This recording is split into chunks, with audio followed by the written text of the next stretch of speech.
And modern culture, it's almost like it can't take its own high points seriously enough. It undermines itself, and this constant search for the new.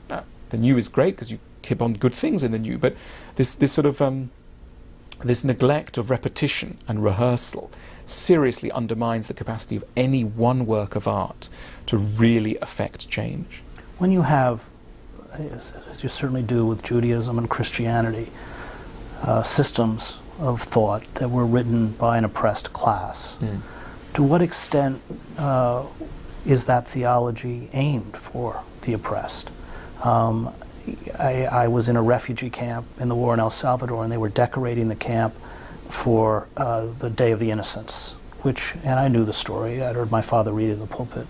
And I asked one of the refugees why it was such an important holiday, and they said because on this day Jesus became a refugee. Jesus had fled with Mary and Joseph to Egypt before Herod came and killed the children. And I, who had heard the story from a position of privilege, in some fundamental level, although I could recite it verbatim, didn't understand it. And I'm wondering, if you look at the antebellum South, you had two strains of the Christian religion. Yeah. You had the black church, and you had the white slaveholding church, which used the Bible, of course, to defend slavery. Yeah.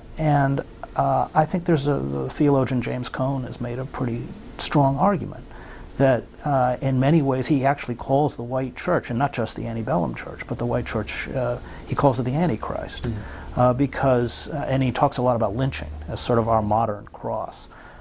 And I just wondered, as we close, if you could address that issue of justice, that issue of oppression, and to what extent finally religion, or religious theological systems in some ways may not have been written for people like you and me.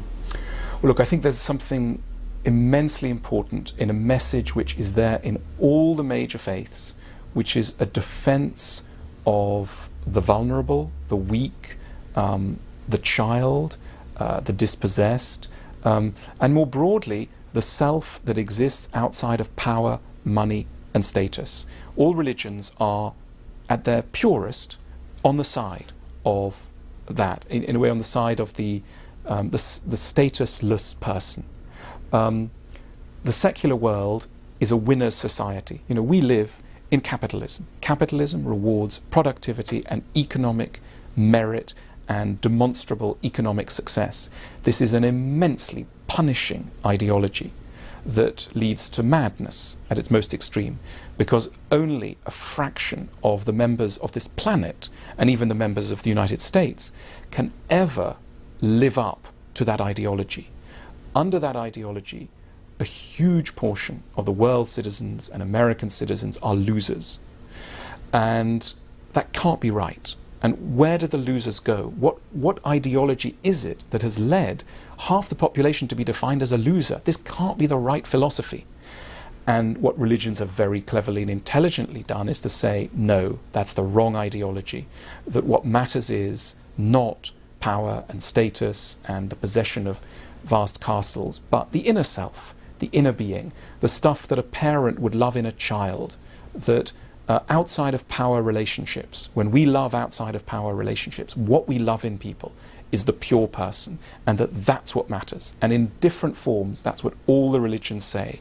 Love the powerless, love the child, love the weak person, love the mortal self, not vanity, not power, etc. And we need that voice desperately. And what saddens me is that it's really only the faiths that put forward that voice articulately. It used to be put forward by Marxism and by the left. Unfortunately, the left was discredited by all sorts of economic positions, and it failed to capitalize on really what was its richest area, which was its emotional analysis of what we need. By focusing itself as a scientific economic cure to the ills of mankind, it fatally shot itself in the foot. So we're now in a world where there's capitalism on the one hand and faith-based organizations on the other. And what gives the faith-based organizations such strength is that capitalism labels so many people losers. I think, as the absolute ruler of the world, if ever I were, I would say what we need is a non-faith-based ideology which recognizes the dignity and humanity of the vulnerable and the weak and the child. All right. Well, thank you very much. Thank you so much. Yeah.